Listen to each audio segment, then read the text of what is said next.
श्रीमन्महागणाधिपतये नमः। अथ श्री शिव हरि स्तोत्र। अच्युतोऽस्मि महादेव तव कारुण्यलेशतः, विज्ञानघन एवास्मि शिवोऽस्मि किमतः परं, न निजं निजवद्भाति अन्तःकरणजृम्भणात् अन्तःकरणनाशेन। संविन्मात्रस्थितो हरिः संविन्मात्रस्थितश्चाहम्, अजोऽस्मि किमतः परं, व्यतिरिक्तं जडं सर्वं स्वप्नवच्च विनश्यति। रुद्रस्य परमो विष्णुर्विष्णोश्च परमः शिवः, एक एव द्विधा भूतो लोके चरन्ति नित्यशः। शिवाय विष्णुरूपाय विष्णवे शिवरूपिणे, यथान्तरं न पश्यामि तेन तौ दिशतः शिवं। शिवाय विष्णुरूपाय शिवरूपाय विष्णवे, शिवस्य हृदयं विष्णुं विष्णोश्च हृदयं शिवः। यथा शिवमयो विष्णुः एवं विष्णुमयः शिवः, यथान्तरं न पश्यामि तथा मे स्वस्तिरायुषि। यथान्तरं न भेदः स्युः शिवराघवयोस्तथा,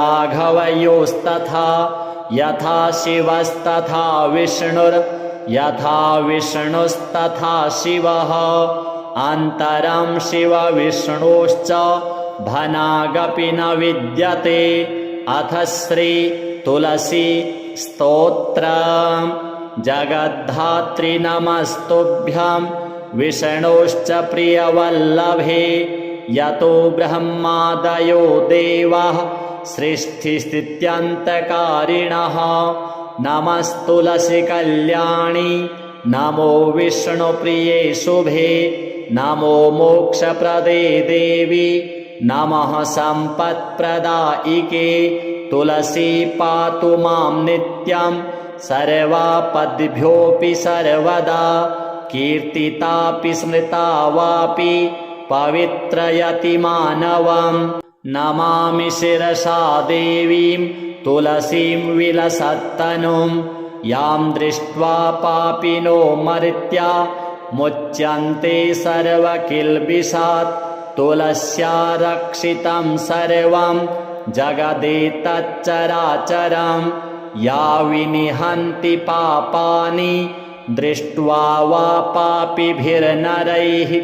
नमस्तुलस्यतितरां यस्यै बद्धाञ्जलिं कलौ, कलयन्ति सुखं सर्वं स्त्रियो वैश्यास्तथा परे।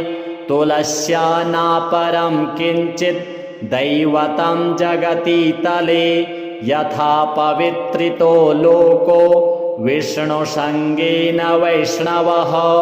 तुलस्याः पल्लवं विष्णोः शिरस्यारोपितं कलौ, आरोपयति सर्वाणि श्रेयांसि वरमस्तके। तुलस्यां सकला देवा वसन्ति सततं यतः, अतस्ताम् अर्चयेल्लोके सर्वान् देवान् समर्चयन्। नमस्तुलसी सर्वज्ञे पुरुषोत्तमवल्लभे, पाहि मां सर्वपापेभ्यः सर्वसम्पत्प्रदायिके। इति स्तोत्रं पुरा गीतं पुण्डरीकेण धीमता, विष्णुमर्चयता नित्यं शोभनैस्तुलसीदलैः। तुलसी श्रीर्महालक्ष्मीर्विद्या विद्या यशस्विनी, धर्म्या धर्मानना देवी देवी देवमनः प्रिया। लक्ष्मी प्रिय सखी देवी द्यौर्भूमिरचलाचला, षोडशैतानि नामानि तुलस्याः कीर्तयन्नरः।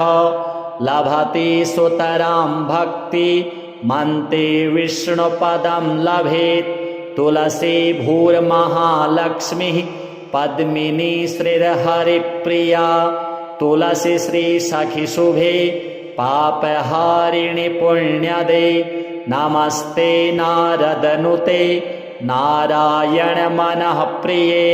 अथ श्री शालिग्राम स्तोत्रम्। अस्य श्री शालिग्राम स्तोत्रमन्त्रस्य श्री भगवान् ऋषिः श्रीनारायणो देवता अनुष्टुप् छन्दः श्री शालिग्राम स्तोत्रमन्त्र जपे विनियोगः। युधिष्ठिर उवाच श्रीदेवदेव देवेश देवतार्चनमुत्तमं तत्सर्वं श्रोतुमिच्छामि ब्रूहि मे पुरुषोत्तम। श्रीभगवानुवाच गण्डक्यां चोत्तरे तीरे गिरिराजस्य दक्षिणे 10 योजनविस्तीर्णा महाक्षेत्रवसुन्धरा शालिग्रामो भवेद्देवो देवी द्वारावती भवेत् उभयोः सङ्गमो यत्र मुक्तिस्तत्र न संशयः। शालिग्रामशिला यत्र यत्र द्वारावती शिला उभयोः सङ्गमो यत्र मुक्तिस्तत्र न संशयः।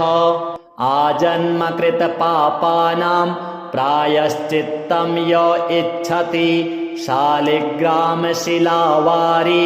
पापहारि नमोऽस्तुते। अकालमृत्युहरणं सर्वव्याधिविनाशनं विष्णोः पादोदकं पीत्वा शिरसा धारयाम्यहं। शङ्खमध्ये स्थितं तोयं भ्रामितं केशवोपरि अङ्गलग्नं मनुष्याणां ब्रह्महत्यादिकं दहेत्। स्नानोदकं पिबेन्नित्यं चक्राङ्कितशिलोद्भवं प्रक्षाल्य शुद्धं तत्तोयं ब्रह्महत्यां व्यपोहति। अग्निष्टोमसहस्राणि वाजपेयशतानि च सम्यक् फलमवाप्नोति विष्णोर्नैवेद्यभक्षणात्। नैवेद्ययुक्तां तुलसीं च मिश्रितां विशेषतः पादजलेन विष्णोः योष्णाति नित्यं पुरतो मुरारिः प्राप्नोति यज्ञायुतकोटिपुण्यं। खण्डिता स्फुटिता भिन्ना वह्निदग्धा तथैव च शालिग्रामशिला यत्र तत्र दोषो न विद्यते। न मन्त्रः पूजनं नैव न तीर्थं न च भावना न स्तुतिर्नोपचारश्च शालिग्रामशिलार्चने।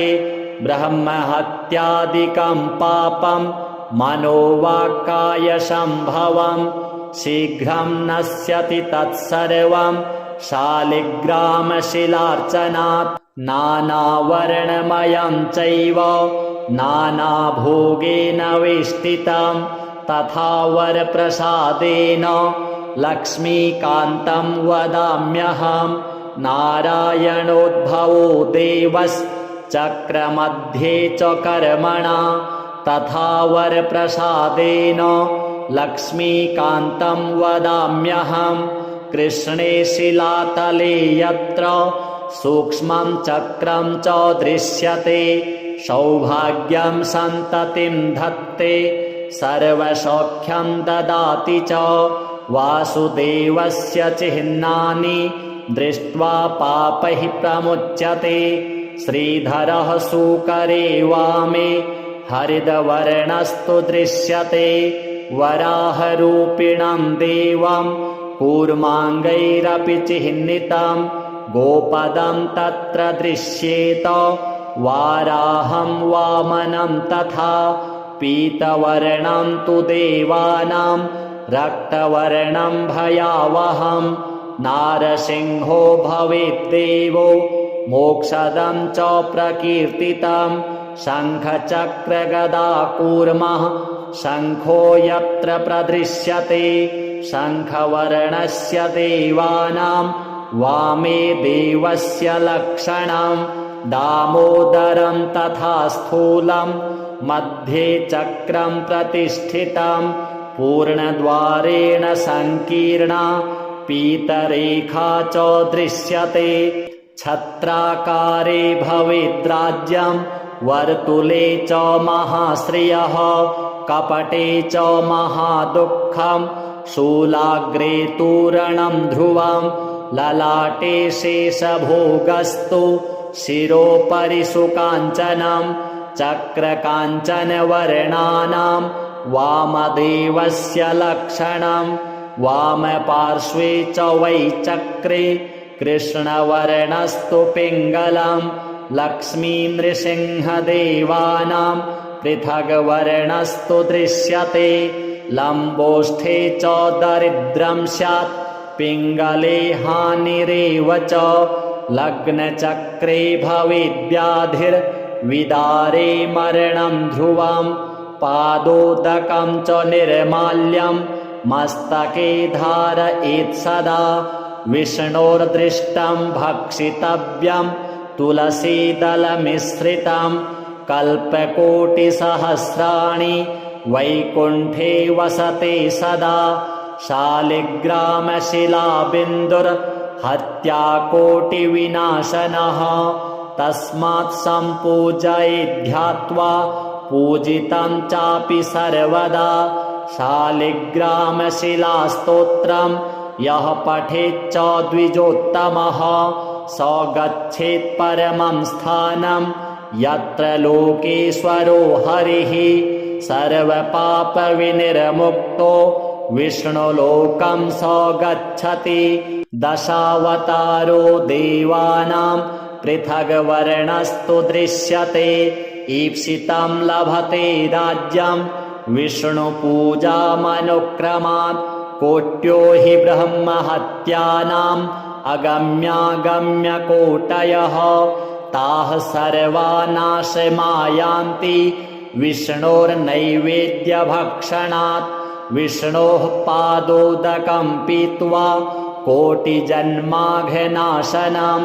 तस्मादष्टगुणं पापं भूमौ बिन्दुनिपातनात् श्रीशालिग्राम देवार्पणमस्तु। अथ श्री दामोदराष्टकम्।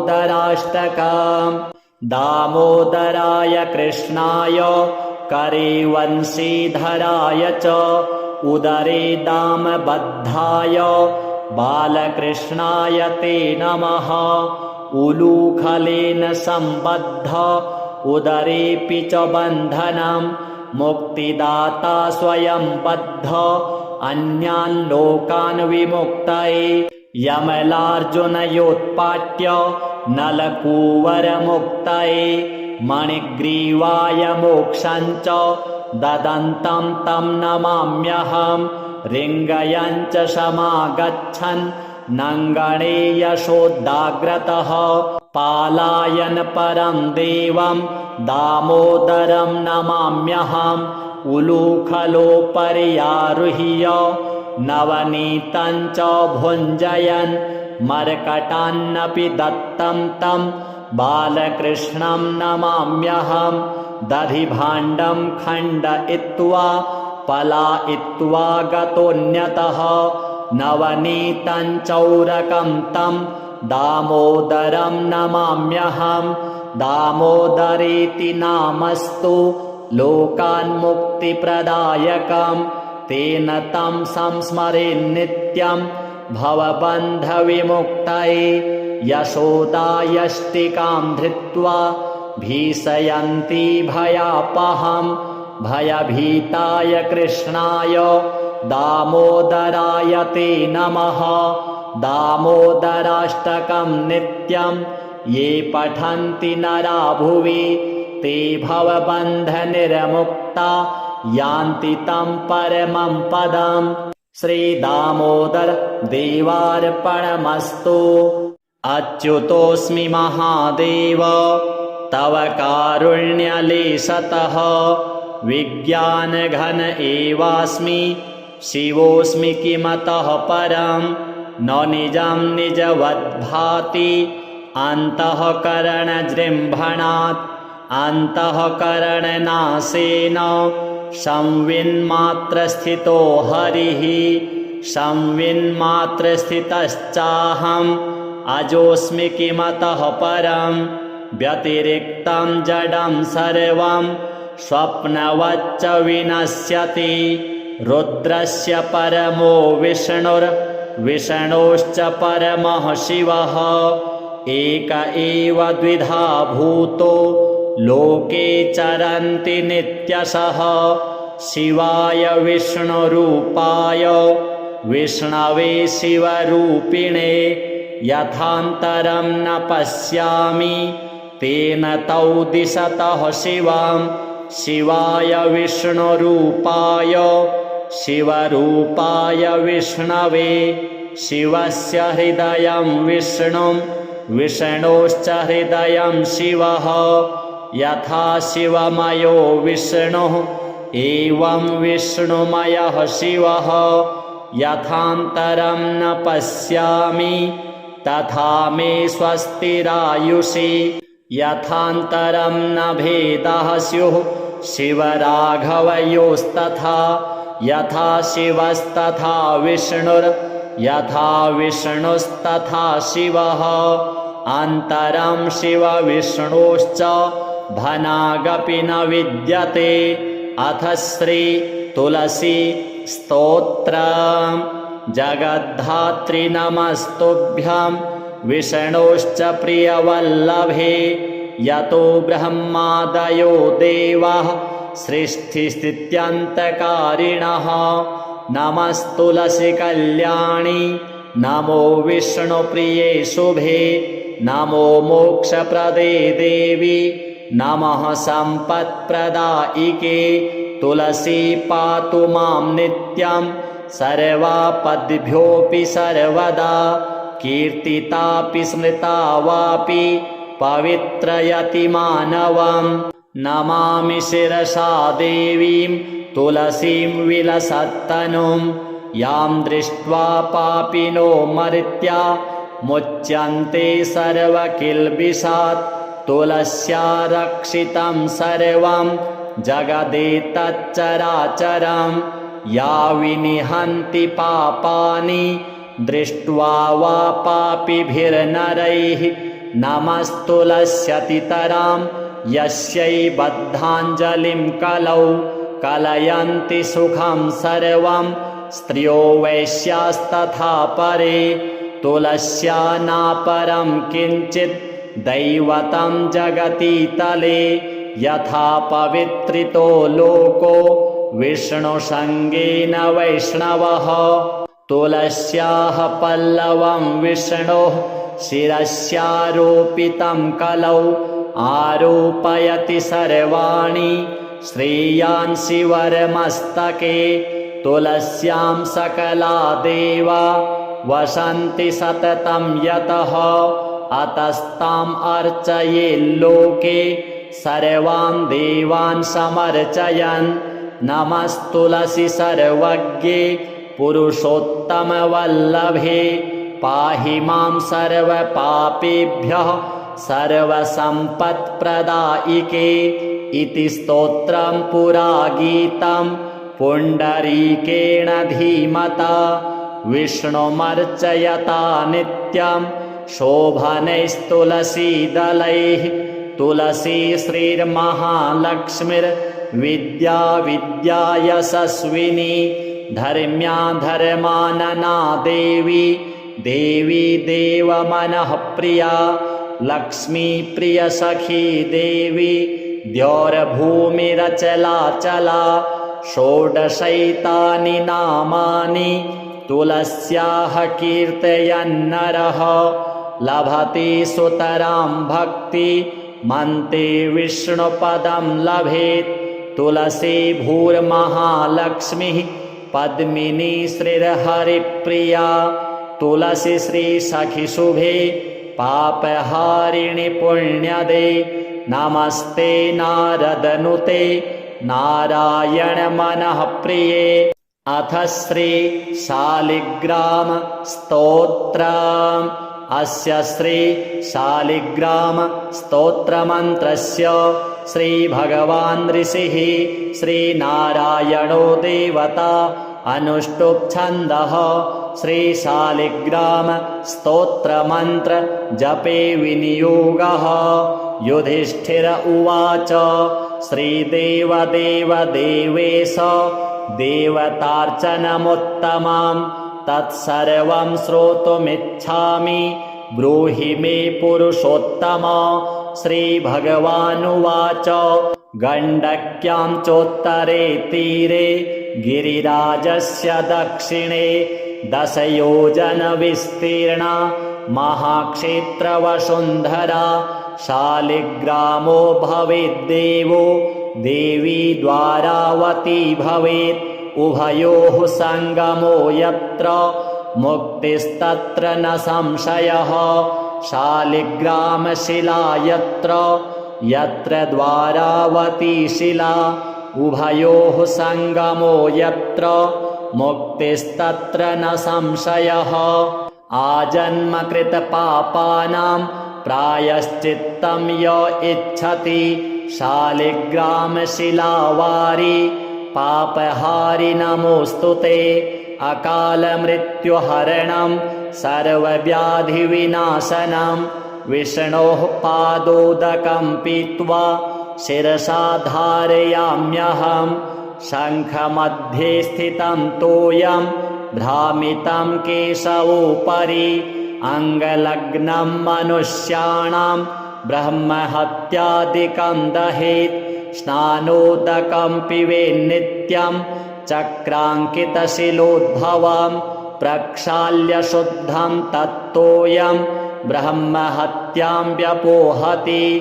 अग्निष्टोमसहस्राणि वाजपेयशतानि च सम्यक् फलमवाप्नोति विष्णोर्नैवेद्यभक्षणात्। नैवेद्ययुक्तां तुलसीं च मिश्रितां विशेषतः पादजलेन विष्णोः योष्णाति नित्यं पुरतो मुरारिः। प्राप्नोति यज्ञायुतकोटिपुण्यं खण्डिता स्फुटिता भिन्ना वह्नि दग्धा तथैव च। शालिग्रामशिला यत्र तत्र दोषो न विद्यते न मन्त्रः पूजनं नैव न तीर्थं न च भावना न स्तुतिर्नोपचारश्च। शालिग्रामशिलार्चने ब्रह्महत्यादिकं पापं मनोवाक्कायसम्भवं शीघ्रं नश्यति तत्सर्वं शालिग्रामशिलार्चनात्। नानावर्णमयं चैव नानाभोगेन वेष्टितं तथा वरप्रसादेन लक्ष्मीकान्तं वदाम्यहं। नारायणोद्भवो देवश्चक्रमध्ये च कर्मणा तथा वरप्रसादेन लक्ष्मीकान्तं वदाम्यहं। कृष्णे शिलातले यत्र सूक्ष्मं चक्रं च दृश्यते सौभाग्यं सन्ततिं धत्ते सर्वसौख्यं ददाति च। वासुदेवस्य चिह्नानि दृष्ट्वा पापैः प्रमुच्यते। श्रीधरः सूकरे वामे हरिद्वर्णस्तु दृश्यते। वराहरूपिणं देवं कूर्माङ्गैरपि चिह्नितं गोपदं तत्र दृश्येत। वाराहं वामनं तथा पीतवर्णं तु देवानां रक्तवर्णं भयावहं। नारसिंहो भवेद्देवो मोक्षदं च प्रकीर्तितं। शङ्खचक्रगदाकूर्मः शङ्खो यत्र प्रदृश्यते शङ्खवर्णस्य देवानां वामे देवस्य लक्षणं। दामोदरं तथा स्थूलं मध्ये चक्रं प्रतिष्ठितं पूर्णद्वारेण संकीर्णा पीतरेखा च दृश्यते।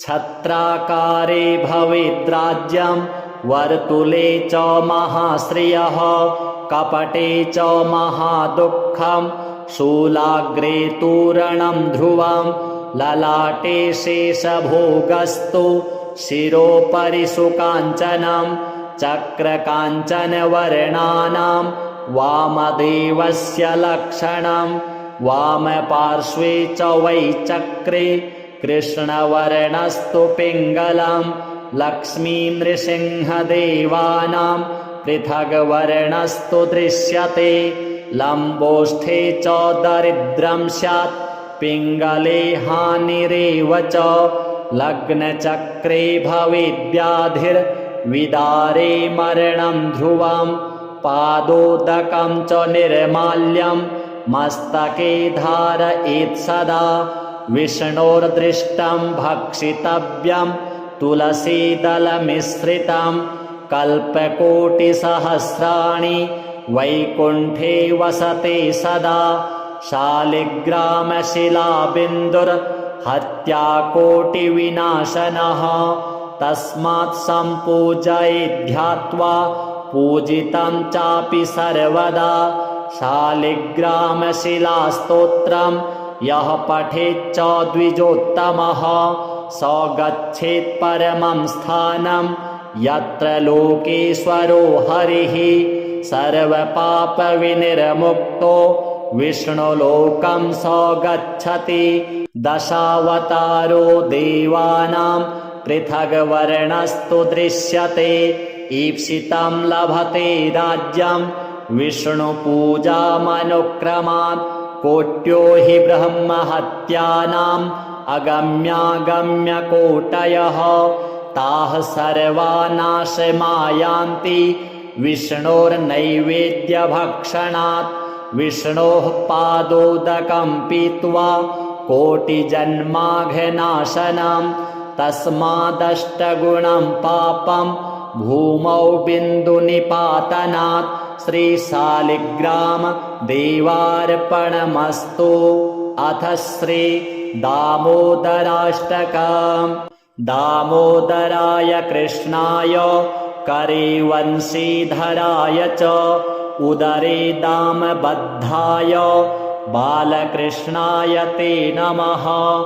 उलूखलेन सम्बद्ध उदरेऽपि च बन्धनं मुक्तिदाता स्वयं बद्ध अन्यान् लोकान् विमुक्तये यमलार्जुनयोत्पाट्य नलकूवरमुक्तये मणिग्रीवाय मोक्षं च ददन्तं तं नमाम्यहं रिङ्गयं च समागच्छन् नङ्गणे यशोदाग्रतः पालायन परं देवं दामोदरं नमाम्यहम्।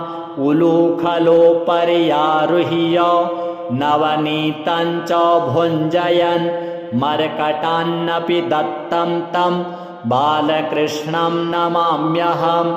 दधिभाण्डं खण्डयित्वा पलायित्वा गतोऽन्यतः नवनीतं चौरकं तं दामोदरं नमाम्यहम्।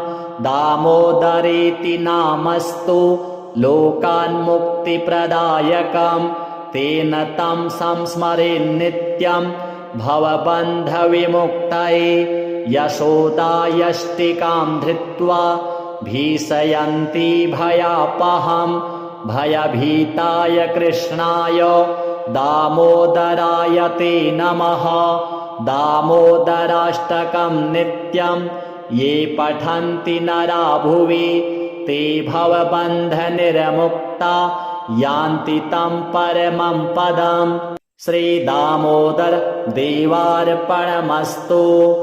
अच्युतोऽस्मि महादेव तव कारुण्यलेशतः विज्ञानघन एवास्मि शिवोऽस्मि किमतः परं न निजं निजवद्भाति अन्तःकरणजृम्भणात् अन्तःकरणनाशेन संविन्मात्रस्थितो हरिः संविन्मात्रस्थितश्चाहम् अजोऽस्मि किमतः परं व्यतिरिक्तं जडं सर्वं स्वप्नवच्च विनश्यति। रुद्रस्य परमो विष्णुर्विष्णोश्च परमः शिवः। एक एव द्विधा भूतो लोके चरन्ति नित्यशः। शिवाय विष्णुरूपाय विष्णवे शिवरूपिणे यथान्तरं न पश्यामि तेन तौ दिशतः शिवां। शिवाय विष्णुरूपाय शिवरूपाय विष्णवे शिवस्य हृदयं विष्णुं विष्णोश्च हृदयं शिवः। यथा शिवमयो विष्णुः एवं विष्णुमयः शिवः। यथान्तरं न पश्यामि तथा मे स्वस्तिरायुषि। यथान्तरं न भेदः स्युः शिवराघवयोस्तथा। यथा शिवस्तथा विष्णुर्यथा विष्णुस्तथा शिवः। अन्तरं शिवविष्णोश्च भनागपि न विद्यते। अथ श्री तुलसी स्तोत्रम्। जगद्धात्री नमस्तुभ्यं विष्णोश्च प्रियवल्लभे। यतो ब्रह्मादयो देवाः सृष्टिस्थित्यन्तकारिणः। नमस्तुलसी कल्याणी नमो विष्णुप्रिये शुभे। नमो मोक्षप्रदे देवी नमः सम्पत्प्रदायिके। तुलसी पातु मां नित्यं सर्वापद्भ्योऽपि सर्वदा। कीर्तितापि स्मृता वापि पवित्रयति मानवं। नमामि शिरसा देवीं तुलसीं विलसत्तनुं। यां दृष्ट्वा पापिनो मर्त्या मुच्यन्ते सर्वकिल्बिषात्। तुलस्या रक्षितं सर्वं जगदेतच्चराचरं। या विनिहन्ति पापानि दृष्ट्वा वा पापिभिर्नरैः। नमस्तुलस्यतितरां यस्यै बद्धाञ्जलिं कलौ। कलयन्ति सुखं सर्वं स्त्रियो वैश्यास्तथा परे। तुलस्या नापरं किञ्चित् दैवतं जगतीतले। यथा पवित्रितो लोको विष्णुसङ्गेन वैष्णवः। तुलस्याः पल्लवं विष्णोः शिरस्यारोपितं कलौ। आरोपयति सर्वाणि श्रेयांसि वरमस्तके। तुलस्यां सकला देवा वसन्ति सततं यतः। अतस्ताम् अर्चयेल्लोके सर्वान् देवान् समर्चयन्। नमस्तुलसी सर्वज्ञे पुरुषोत्तमवल्लभे। पाहि मां सर्वपापेभ्यः सर्वसम्पत्प्रदायिके। इति स्तोत्रं पुरा गीतं पुण्डरीकेण धीमता। विष्णुमर्चयता नित्यं शोभनैस्तुलसीदलैः। तुलसी श्रीर्महालक्ष्मीर्विद्या विद्या यशस्विनी। धर्म्या धर्मानना देवी देवी देवमनः प्रिया।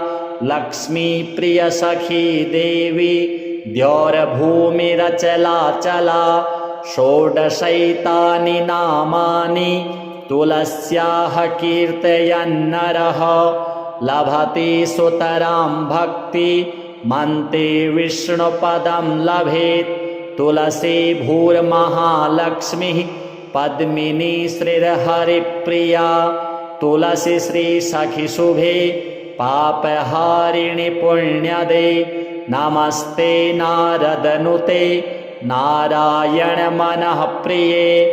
अथ श्री शालिग्राम स्तोत्रम्। अस्य श्री शालिग्राम स्तोत्रमन्त्रस्य श्रीभगवान् ऋषिः श्रीनारायणो देवता अनुष्टुप् छन्दः। श्रीशालिग्राम स्तोत्रमन्त्र जपे विनियोगः। युधिष्ठिर उवाच श्रीदेवदेव देवेश देवतार्चनमुत्तमां तत्सर्वं श्रोतुमिच्छामि ब्रूहि मे पुरुषोत्तम।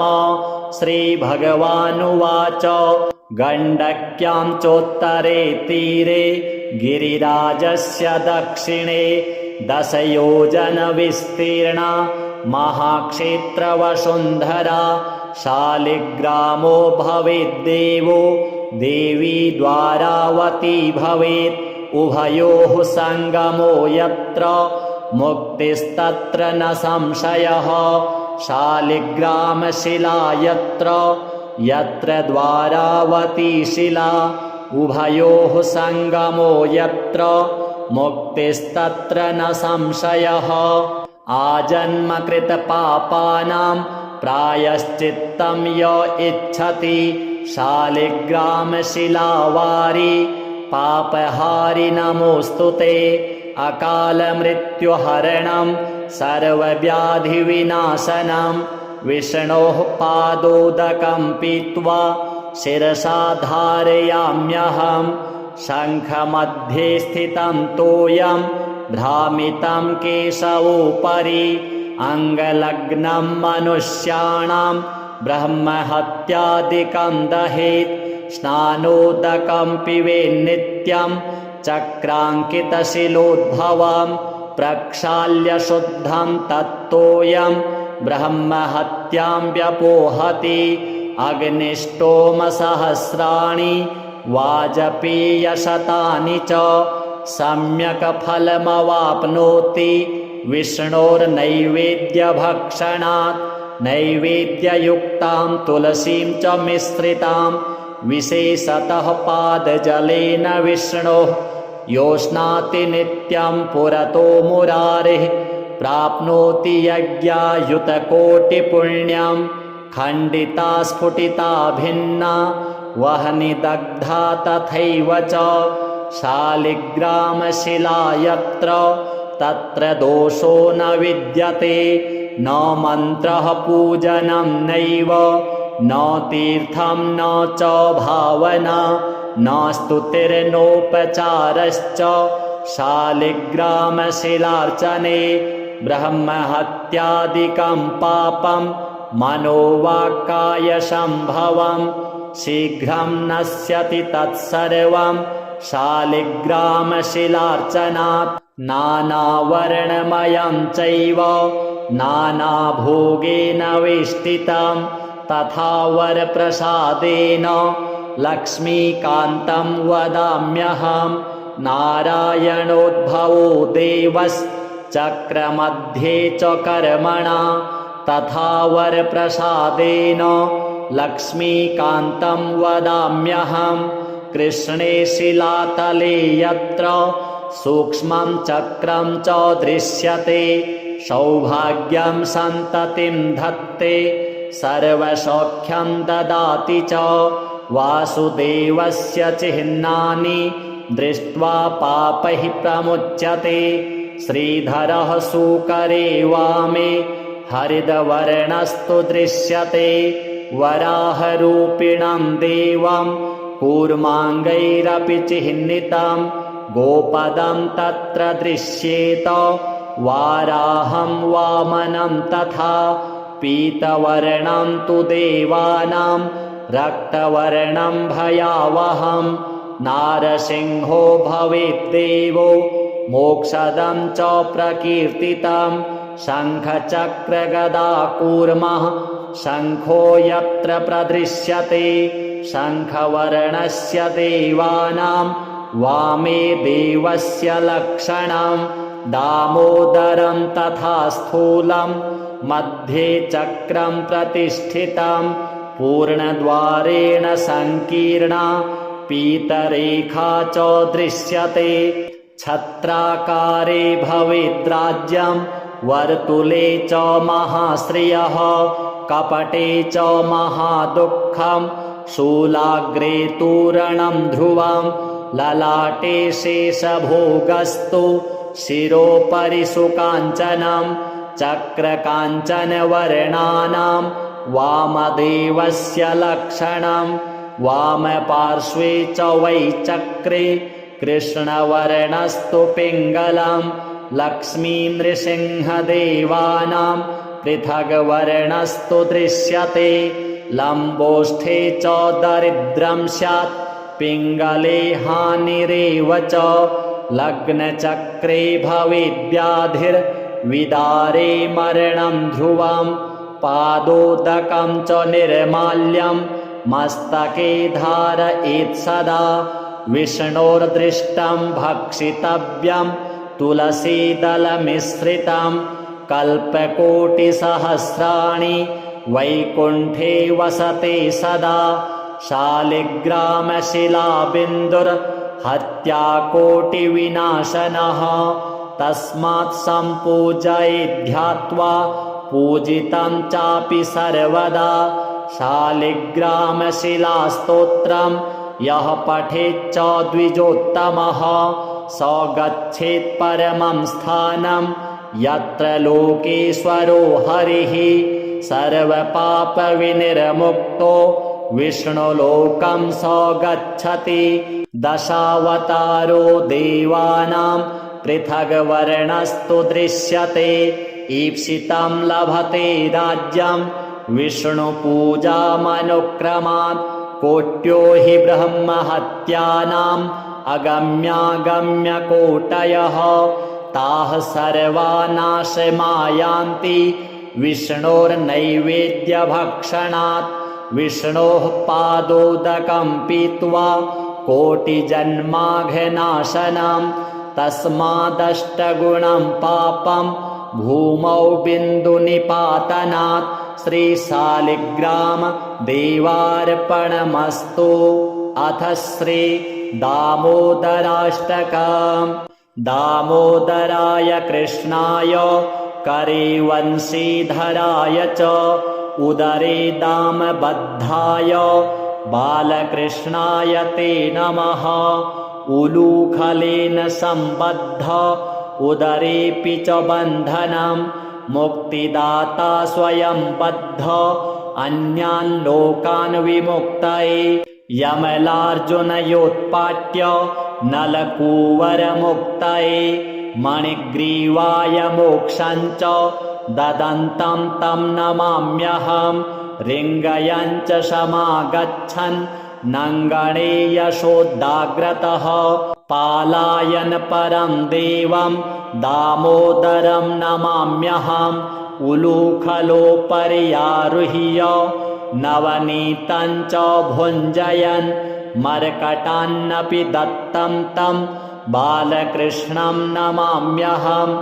दधिभाण्डं खण्डयित्वा पलायित्वा गतोऽन्यतः नवनीतं चौरकं तं दामोदरं नमाम्यहम्।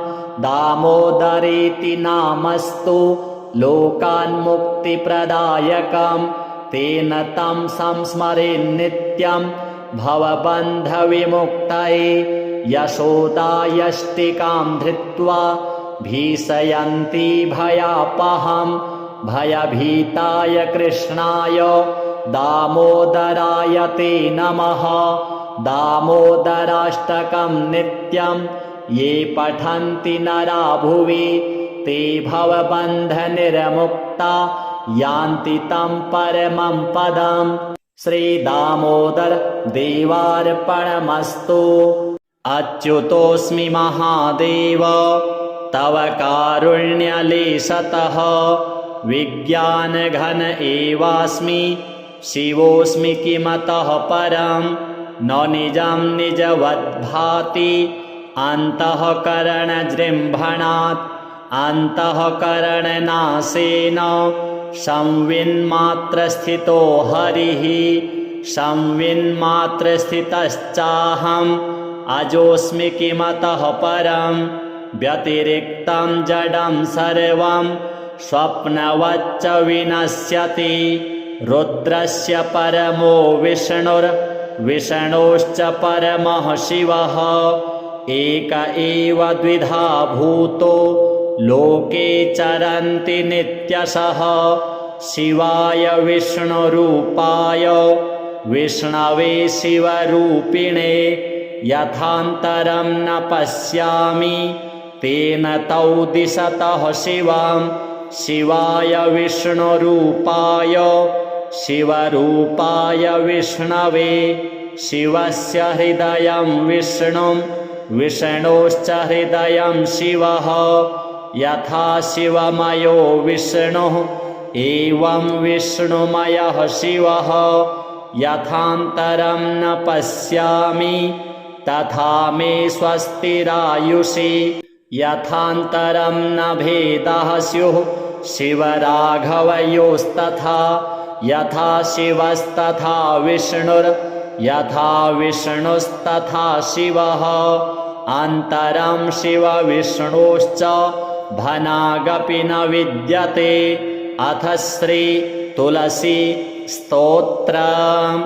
जगद्धात्री नमस्तुभ्यं विष्णोश्च प्रियवल्लभे यतो ब्रह्मादयो देवाः सृष्टिस्थित्यन्तकारिणः नमस्तुलसी कल्याणी नमो विष्णुप्रिये शुभे नमो मोक्षप्रदे देवी नमः सम्पत्प्रदायिके तुलसी पातु मां नित्यं सर्वापद्भ्योऽपि सर्वदा कीर्तितापि स्मृता वापि पवित्रयति मानवं नमामि शिरसा देवीं तुलसीं विलसत्तनुं यां दृष्ट्वा पापिनो मर्त्या मुच्यन्ते सर्वकिल्बिषात् तुलस्या रक्षितं सर्वं जगदेतच्चराचरं या विनिहन्ति पापानि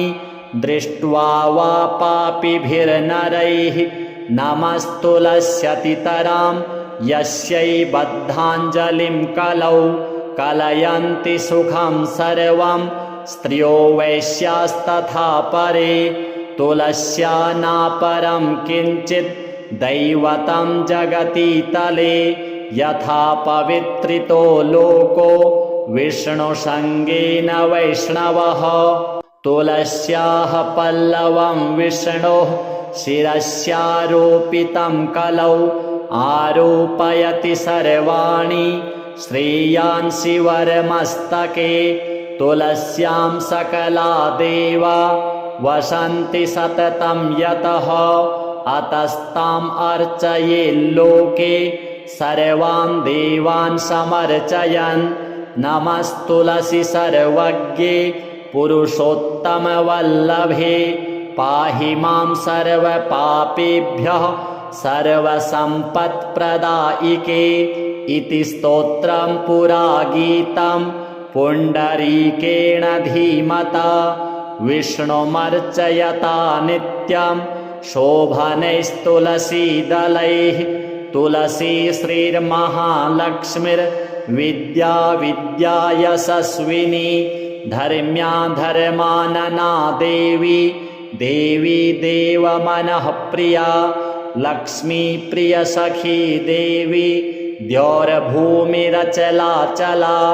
षोडशैतानि नामानि तुलस्याः कीर्तयन्नरः लभते सुतरां भक्ति मन्ते विष्णुपदं लभेत् तुलसी भूर्महालक्ष्मीः पद्मिनी श्रीर्हरिप्रिया तुलसी श्रीसखिशुभे पापहारिणि पुण्यदे नमस्ते नारदनुते नारायण मनः प्रिये। अथ श्री शालिग्राम स्तोत्रम्। अस्य श्री शालिग्राम स्तोत्रमन्त्रस्य श्रीभगवान् ऋषिः श्रीनारायणो देवता अनुष्टुप् छन्दः श्रीशालिग्राम स्तोत्रमन्त्र जपे विनियोगः।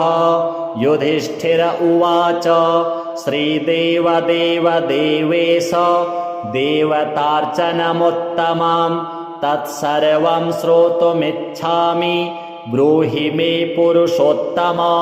श्रीभगवानुवाच गण्डक्यां चोत्तरे तीरे गिरिराजस्य दक्षिणे 10 योजनविस्तीर्णा महाक्षेत्रवसुन्धरा शालिग्रामो भवेद्देवो देवी द्वारावती भवेत् उभयोः सङ्गमो यत्र मुक्तिस्तत्र न संशयः शालिग्रामशिला यत्र यत्र द्वारावती शिला उभयोः सङ्गमो यत्र मुक्तिस्तत्र न संशयः आजन्मकृतपापानां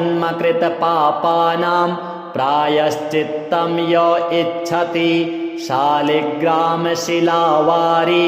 पापहारि नमोऽस्तु ते अकालमृत्युहरणं सर्वव्याधिविनाशनं विष्णोः पादोदकं पीत्वा शिरसा धारयाम्यहं शङ्खमध्ये स्थितं तोयं भ्रामितं केशवोपरि अङ्गलग्नं मनुष्याणां ब्रह्महत्यादिकं दहेत् स्नानोदकं पिबेन्नित्यं चक्राङ्कितशिलोद्भवं प्रक्षाल्य शुद्धं तत्तोयं ब्रह्महत्यां व्यपोहति अग्निष्टोमसहस्राणि वाजपेयशतानि च सम्यक् फलमवाप्नोति विष्णोर्नैवेद्यभक्षणात् नैवेद्ययुक्तां तुलसीं च मिश्रितां विशेषतः पादजलेन विष्णोः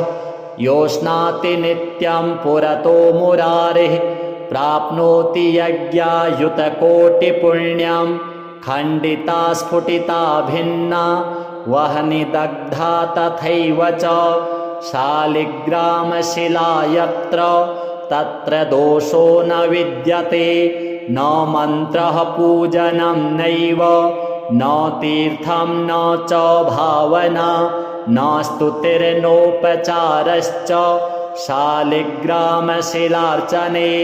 ब्रह्महत्यादिकं पापं मनोवाक्कायसम्भवं शीघ्रं नश्यति तत्सर्वं शालिग्रामशिलार्चनात् नानावर्णमयं चैव नानाभोगेन वेष्टितं तथा वरप्रसादेन लक्ष्मीकान्तं वदाम्यहं नारायणोद्भवो देवश्चक्रमध्ये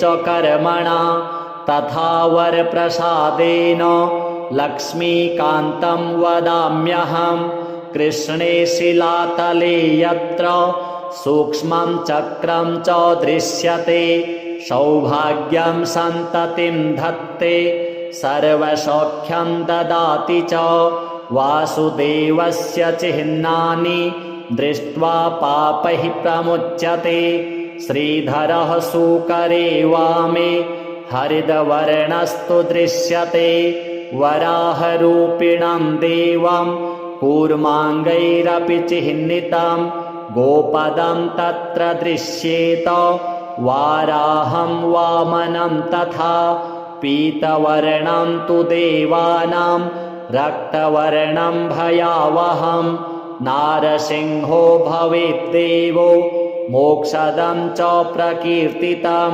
शङ्खचक्रगदाकूर्मः शङ्खो यत्र प्रदृश्यते शङ्खवर्णस्य देवानां वामे देवस्य लक्षणं दामोदरं तथा स्थूलं मध्ये चक्रं प्रतिष्ठितं पूर्णद्वारेण सङ्कीर्णा पीतरेखा च दृश्यते छत्राकारे भवेद्राज्यं वर्तुले च महाश्रियः कपटे च महादुःखं शूलाग्रे तूरणं ध्रुवं ललाटे शेषभोगस्तु शिरोपरि सुकाञ्चनं चक्रकाञ्चनवर्णानां वामदेवस्य लक्षणं वामपार्श्वे च वै चक्रे कृष्णवर्णस्तु पिङ्गलं लक्ष्मीनृसिंहदेवानां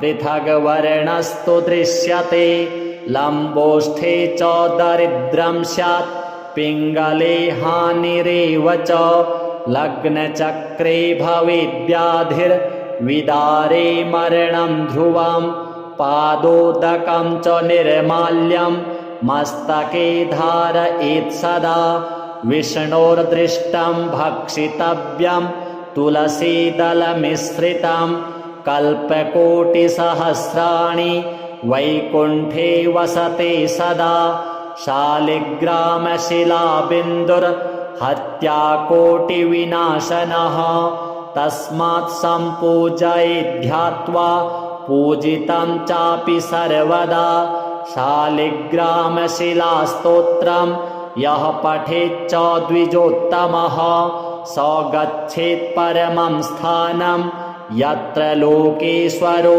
हरिः सर्वपापविनिर्मुक्तो विष्णुलोकं स गच्छति दशावतारो देवानां पृथग्वर्णस्तु दृश्यते ईप्सितं लभते राज्यं विष्णुपूजामनुक्रमात् कोट्यो हि ब्रह्महत्यानाम् अगम्यागम्यकोटयः ताः सर्वा नाशमायान्ति विष्णोर्नैवेद्यभक्षणात् विष्णोः पादोदकं पीत्वा कोटिजन्माघनाशनं तस्मादष्टगुणं पापं भूमौ बिन्दुनिपातनात् श्रीशालिग्राम देवार्पणमस्तु। अथ श्री दामोदराष्टकम्। दामोदराय कृष्णाय करे वंशीधराय च उदरे दामबद्धाय बालकृष्णाय ते नमः। उलूखलेन सम्बद्ध उदरेऽपि च बन्धनं मुक्तिदाता स्वयं बद्ध अन्यान् लोकान् विमुक्तये यमलार्जुनयोत्पाट्य नलकूवरमुक्तये मणिग्रीवाय मोक्षं च ददन्तं तं नमाम्यहं रिङ्गयं च समागच्छन् नङ्गणे यशोदाग्रतः पालायन परं देवं दामोदरं नमाम्यहम्। उलूखलोपर्यारुह्य नवनीतं च भुञ्जयन् मर्कटान्नपि दत्तं तं बालकृष्णं नमाम्यहम्। दधिभाण्डं खण्डयित्वा पलायित्वा गतोऽन्यतः नवनीतं चौरकं तं दामोदरं नमाम्यहम्। दामोदरेति नामस्तु लोकान्मुक्तिप्रदायकं तेन तं संस्मरेन्नित्यं भवबन्धविमुक्तये यशोदायष्टिकां धृत्वा भीषयन्ती भयापहं भयभीताय कृष्णाय दामोदराय ते नमः। दामोदराष्टकं नित्यं ये पठन्ति नरा भुवि ते भवबन्धनिर्मुक्ता यान्ति तं परमं पदम्। श्रीदामोदर देवार्पणमस्तु। अच्युतोऽस्मि महादेव तव कारुण्यलेशतः विज्ञानघन एवास्मि शिवोऽस्मि किमतः परं न निजं निजवद्भाति अन्तःकरणजृम्भणात् अन्तःकरणनाशेन संविन्मात्रस्थितो हरिः संविन्मात्रस्थितश्चाहम् अजोऽस्मि किमतः परं व्यतिरिक्तं जडं सर्वं स्वप्नवच्च विनश्यति रुद्रस्य परमो विष्णुर्विष्णोश्च परमः शिवः एक एव द्विधा भूतो लोके चरन्ति नित्यशः शिवाय विष्णुरूपाय विष्णवे शिवरूपिणे यथान्तरं न पश्यामि तेन तौ दिशतः शिवं शिवाय विष्णुरूपाय शिवरूपाय विष्णवे शिवस्य हृदयं विष्णुं विष्णोश्च हृदयं शिवः यथा शिवमयो विष्णुः एवं विष्णुमयः शिवः यथान्तरं न पश्यामि तथा मे स्वस्तिरायुषि यथान्तरं न भेदः स्युः शिवराघवयोस्तथा यथा शिवस्तथा विष्णुर्यथा विष्णुस्तथा शिवः अन्तरं शिवविष्णोश्च भनागपि न विद्यते। अथ श्री तुलसी स्तोत्रम्। जगद्धात्री नमस्तुभ्यं विष्णोश्च प्रियवल्लभे यतो ब्रह्मादयो देवाः सृष्टिस्थित्यन्तकारिणः नमस्तुलसी कल्याणी नमो विष्णुप्रिये शुभे नमो मोक्षप्रदे देवी नमः सम्पत्प्रदायिके तुलसी पातु मां नित्यं सर्वापद्भ्योऽपि सर्वदा कीर्तितापि स्मृता वापि पवित्रयति मानवम्।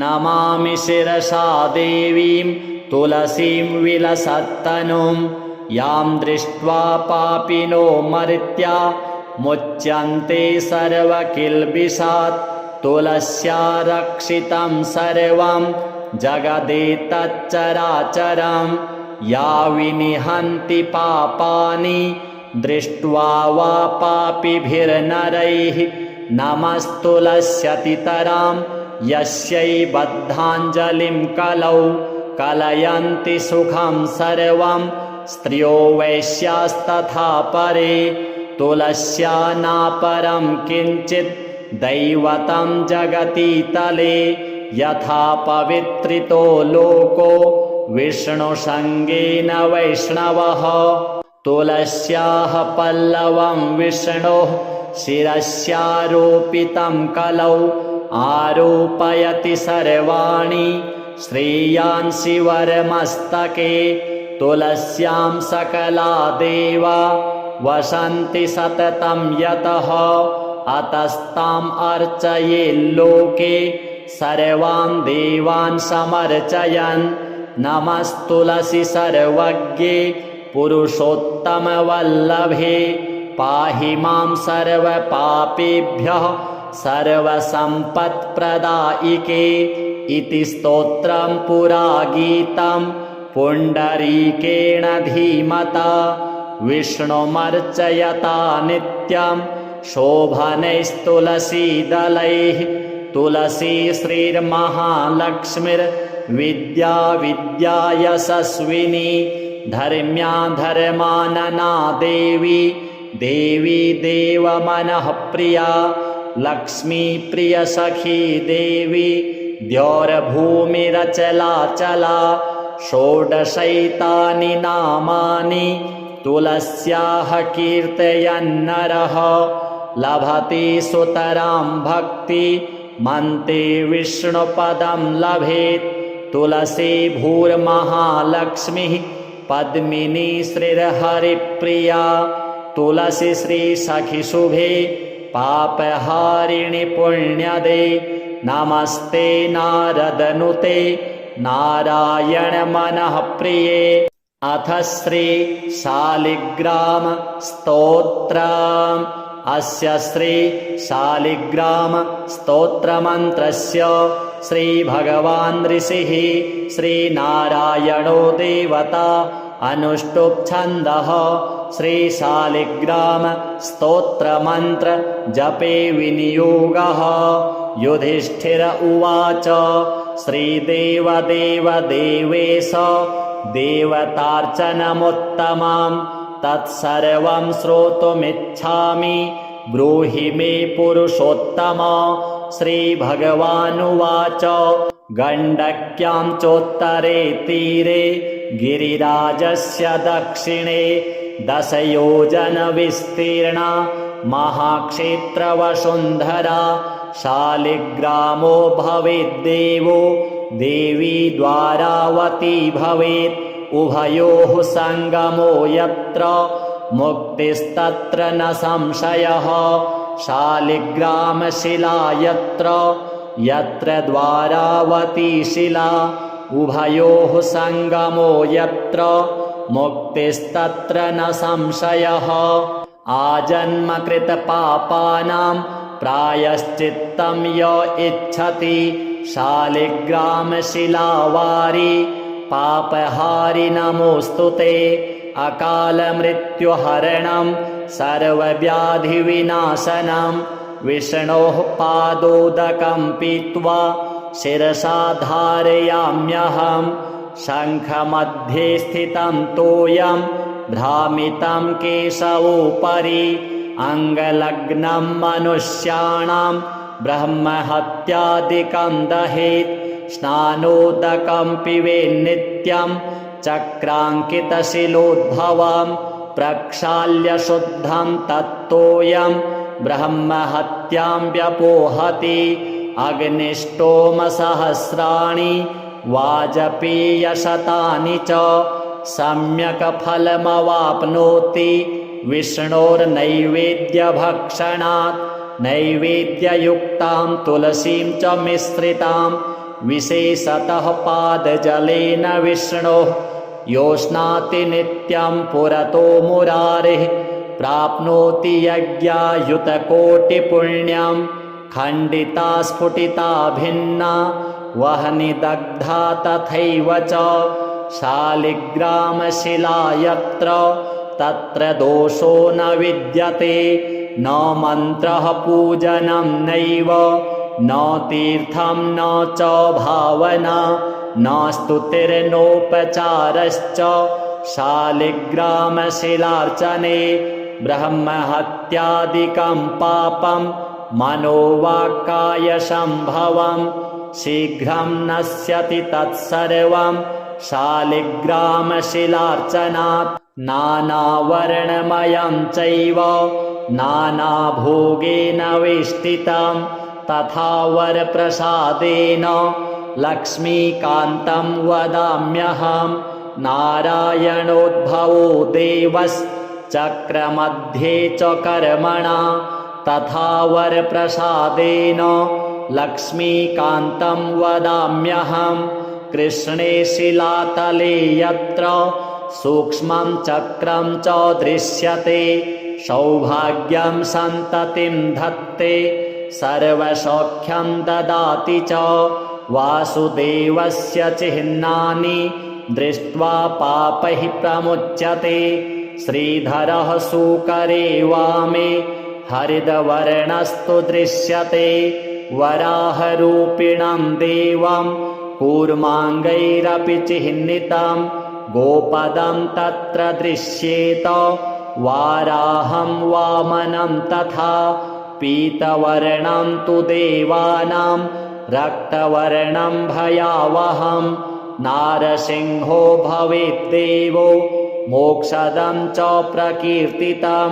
शङ्खचक्रगदाकूर्मः शङ्खो यत्र प्रदृश्यते शङ्खवर्णस्य देवानां वामे देवस्य लक्षणं। दामोदरं तथा स्थूलं मध्ये चक्रं प्रतिष्ठितं पूर्णद्वारेण सङ्कीर्णा पीतरेखा च दृश्यते। छत्राकारे भवेद्राज्यं वर्तुले च महाश्रियः कपटे च महादुःखं। शूलाग्रे तूरणं ध्रुवं ललाटे शेषभोगस्तु शिरोपरि सुकाञ्चनं। चक्रकाञ्चनवर्णानां वामदेवस्य लक्षणं।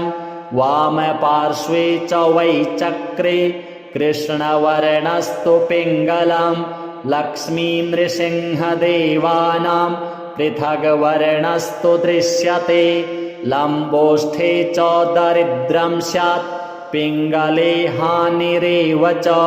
लग्नचक्रे भवेद्व्याधिर्विदारे मरणं ध्रुवं। पादोदकं च निर्माल्यं मस्तके धारयेत् सदा।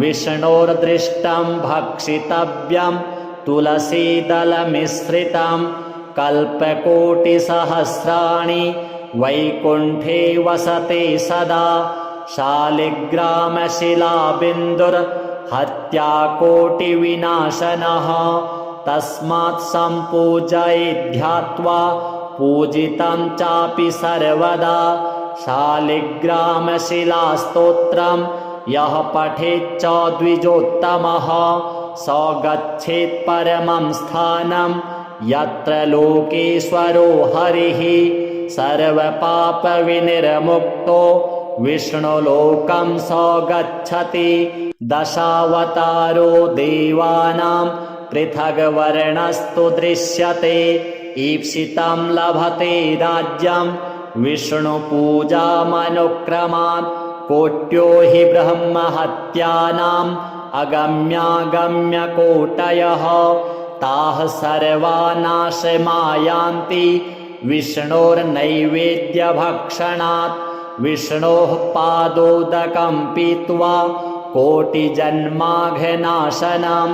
तस्मादष्टगुणं पापं भूमौ बिन्दुनिपातनात् श्रीशालिग्राम देवार्पणमस्तु।